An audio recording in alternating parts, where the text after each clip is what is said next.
नमस्कार दोस्तों, इस वीडियो में मैं यह दिखाने की कोशिश करूंगा कि कैसे ध्रुव राठी ने सबूत के साथ मोदी जी के असली रूप और झूठ का खुलासा किया है। ध्रुव राठी ने यह दिखाने का भी ध्यान रखा है कि अंधभक्त कैसे होते हैं। आइए एक नजर डालते हैं वीडियो पर। अरे हम तो फकीर आदमी हैं, झोला लेके चल पड़ेंगे जी।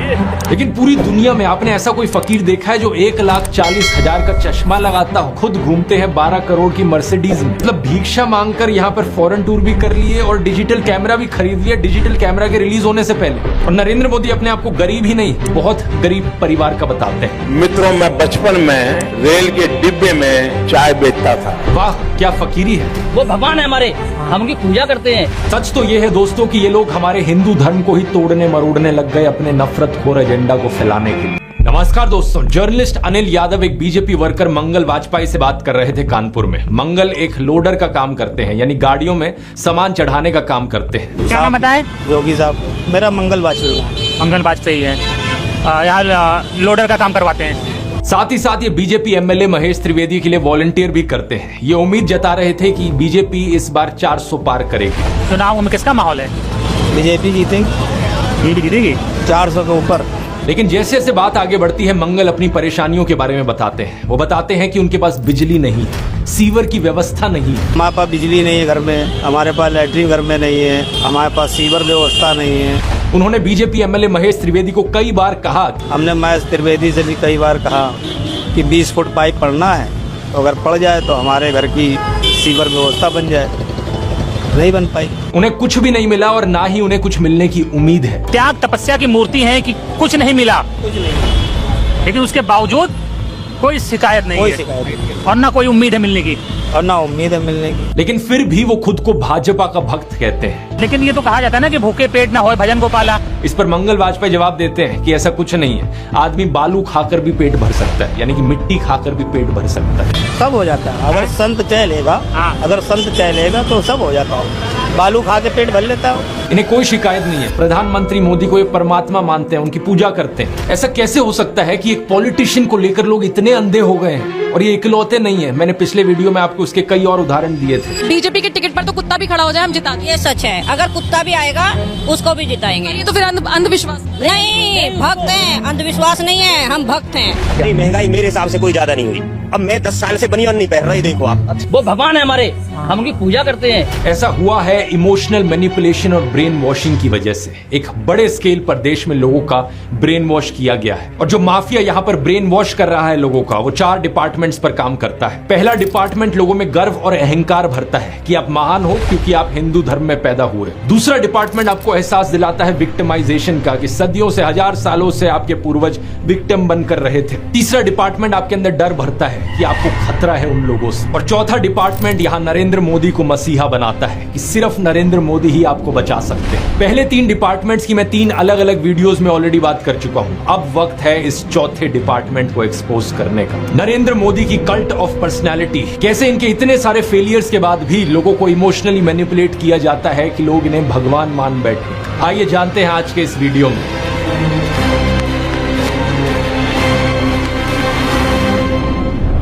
जून 2013 की बात है दोस्तों। राइटर नीलांजन मुखोपाध्याय ने एक किताब लिखी नरेंद्र मोदी के ऊपर। ये एक बायोग्राफी थी। इस किताब में लिखा गया कि कैसे नरेंद्र मोदी जब 6 साल के थे, वडनगर रेलवे स्टेशन पर गुजरात में वो चाय बेचा करते थे। ये चाय बेचने वाला किस्सा तभी से लेकर नरेंद्र मोदी की संघर्ष की कहानी का ये एक मेजर टॉकिंग पॉइंट रहा है। 2015 में जब टाइम मैगजीन ने प्रधानमंत्री मोदी का इंटरव्यू लिया तो उन्होंने बताया कि कैसे वो एक बहुत गरीब परिवार से आते थे, कैसे बचपन में वो चाय बेचा करते थे रेलवे स्टेशन पर। इनकी एग्जैक्ट लाइनें सुनिए। मैं पॉवर्टी में पैदा हुआ हूँ, बचपन में मेरा पूरा बचपन पॉवर्टी में बीता है। मेरे लिए पॉवर्टी एक तरीके की पहली इंस्पिरेशन थी मेरी जिंदगी में। लेकिन कितनी सच्चाई है इन बातों में? बहुत से लोगों ने टाइम टू टाइम सवाल उठाए हैं। जैसे कि नरेंद्र मोदी के बचपन की ये फोटो देखिए। वे 1950 यानी 1950 में पैदा हुए थे। क्या उस समय किसी गरीब परिवार में पैदा हुए बच्चे के पास ऐसे कपड़े होंगे? जरा खुद ही सोचकर देखिए। सूट तक पहन रखे हैं इन्होंने अपनी बचपन की फोटोज में। मैं खुद 1994 में एक मिडिल क्लास फैमिली में पैदा हुआ हूं, लेकिन मेरी तो बचपन की ऐसी कोई फोटो नहीं मिलेगी आपको जिसमें मैंने कोई सूट पहन रखा हो। और नरेंद्र मोदी अपने आप को गरीब ही नहीं, बहुत गरीब परिवार का बताते हैं। इंडिया टुडे ने इनकी पुराने घर की एक फोटो पब्लिश करी थी, स्क्रीन पर देखिए। बहुत बड़ा घर नहीं है, लेकिन क्या आपको ये 1950s की किसी बहुत गरीब परिवार का घर दिखता है। परिवार में नरेंद्र मोदी के 5 भाई और 1 बहन है। 2 साल पहले नरेंद्र मोदी के छोटे भाई प्रहलाद मोदी ने कहा था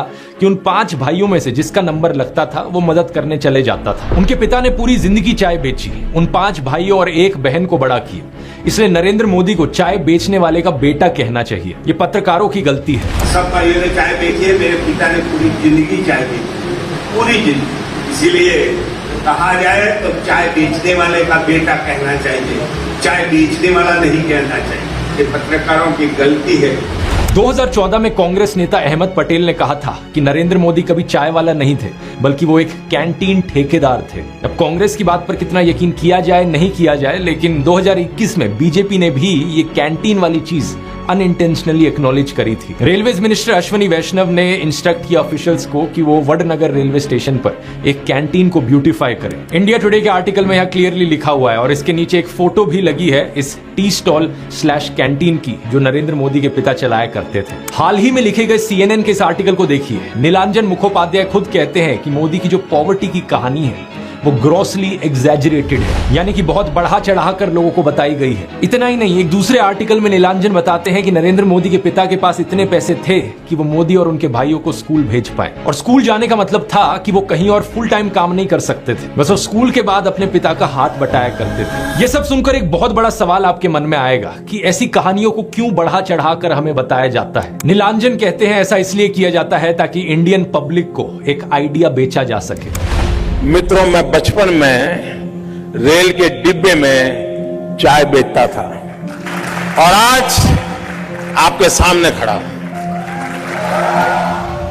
कोई भी इंसान अगर समझदारी से सोचे तो वो जानता है कि इस बात से फर्क नहीं पड़ता। एक अच्छा नेता गरीब परिवार से भी आ सकता है और अमीर खानदान से भी आ सकता है, और यही चीज कही जा सकती है एक बुरे नेता या डिक्टेटर के बारे में भी। उदाहरण के तौर पे बात करें, कंबोडिया का जो डिक्टेटर था पोल पॉट, वो एक अमीर खानदान से आता था, लेकिन इटालियन डिक्टेटर बेनिटो मुसोलिनी एक गरीब परिवार में पैदा हुआ था। उसके पिता एक ब्लैक स्मिथ थे और वो बड़े गर्व के साथ इन चीजों को प्राउडली एक्सप्रेस करता था कि कैसे वो जनता के बीच से निकल कर आया है। रशियन डिक्टेटर जोसेफ स्टालिन के पिता एक मोची थे, यानी जूते बनाने वाले, और माँ एक धोबिन थी। और दुनिया का सबसे जाना माना तानाशाह हिटलर भी एक गरीब परिवार में पैदा हुआ था, लेकिन गरीब परिवार में पैदा होने का मतलब ये नहीं कि उसने गरीबों के लिए काम किया था अपने करियर में। उल्टा जानते हो क्या, हिटलर चंदा धंधा का मॉडल चलाता था अपना खुद का। उसके समय में बहुत सी क्रॉनी कैपिटलिस्ट कंपनियों ने करोड़ों का प्रॉफिट कमाया। IG फार्बन, डॉयचे बैंक, BMW, कुछ गाड़ियों की कंपनीज जिनको आज आप जानते हैं और कुछ लोग इन गाड़ियों के पीछे बड़ा भागते हैं, पोर्शे, मर्सिडीज बेंज, फोल्क्सवागन, इन सब कंपनियों ने चंदा डोनेट किया था हिटलर को अपने समय में। 2016 में BMW ने माफी भी मांगी थी इस चीज को लेकर। इस आर्टिकल को देखिए, रिग्रेट एक्सप्रेस किया था कि वो एक समय पर हिटलर को सपोर्ट किया करते थे। इंडिया की बात करें तो हाल ही में हमने देखा इलेक्टोरल बॉन्ड स्कैम। मैंने पूरा वीडियो बनाया इस पर कि कैसे ये एक घोटाला नहीं बल्कि घोटालों का भंडार था। बहुत सी कंपनियों को इससे फायदा हुआ और आम जनता को नुकसान। पिछले 10 सालों में प्रधानमंत्री मोदी के मित्र जैसे कि गौतम अडानी भरपूर तरीके से अमीर बनते रहे और देश के 80 करोड़ गरीब लोगों को 5 किलो मुफ्त अनाज लेने पर मजबूर कर दिया गया। बेरोजगारी और महंगाई ने गरीब लोगों की कमर तोड़कर रख दी है आज के दिन। अब तो ऐसी सिचुएशन आ चुकी है कि नरेंद्र मोदी खुद को गरीब परिवार का बताते हुए जिन राहुल गांधी को एलीट वर्क का प्रोजेक्ट करते थे, युवराज कहते थे, आज वही राहुल गांधी खुल्लम खुल्ला गरीबों को कह रहे हैं कि वो गरीबों के हैं और नरेंद्र मोदी अडानी अंबानी जैसे अमीर सेठों के हैं। अदानी को बिना मजदूरी बिना कुछ लाखों करोड़ रुपए देते हैं तो कहते हैं देखो देखो देखो विकास हो रहा है।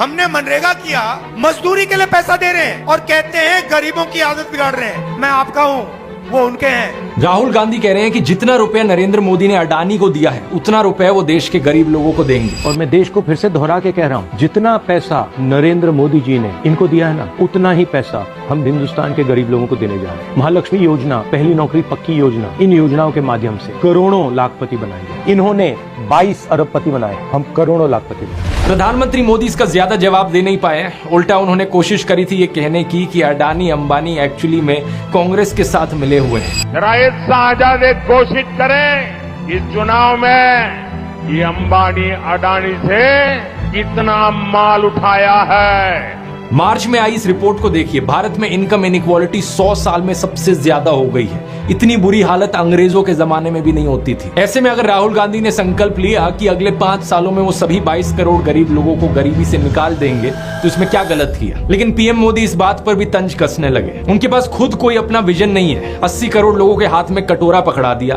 और अगले 5 सालों के लिए यही 5 किलो अनाज वाली स्कीम एक्सटेंड कर दी। ना रोजगार का कोई प्लान बताया है, ना महंगाई कंट्रोल कैसे होगी ये बताया, ना गरीबी कैसे हटेगी ये बताया। और जब राहुल गांधी ने सबके लिए रोजगार की बात करी तो प्रधानमंत्री मोदी उनका मजाक उड़ाने लग गए। कांग्रेस के शाहजादे ने अभी घोषणा की, आप भी सुनकर के हंसोगे।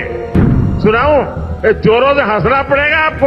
और आपको ये भी मालूम कि ये टेम्पो में पैसा देते हैं, क्या ये आपका पर्सनल एक्सपीरियंस है क्या? फरवरी 2020 में गुजरात में नमस्ते ट्रंप इवेंट हुआ था, तो गरीबों को छुपाने के लिए एक 1600 फुट लंबी दीवार बनाई गई थी। जरा खुद सोचकर देखो, 1995 से लेकर 2020 25 साल से गुजरात में बीजेपी की सरकार थी, जिनमें से 3 बार तो खुद नरेंद्र मोदी ही चीफ मिनिस्टर थे। लेकिन इनसे गरीबी नहीं हटाई गई, उल्टा ये गरीबों को छुपाने लग गए। G20 समिट के समय दिल्ली में भी यही हुआ था। कुछ बस्तियों को हरे पर्दे के पीछे ढक दिया गया था, यानी कि इन गरीब लोगों की मूवमेंट को भी रिस्ट्रिक्ट कर दिया। इसी के तहत ये पूरी दुकानें यहाँ से ढक दी गई हैं। जो थोड़ा झुग्गी टाइप घर थे उनको भी ढक दिया गया है यहाँ पर।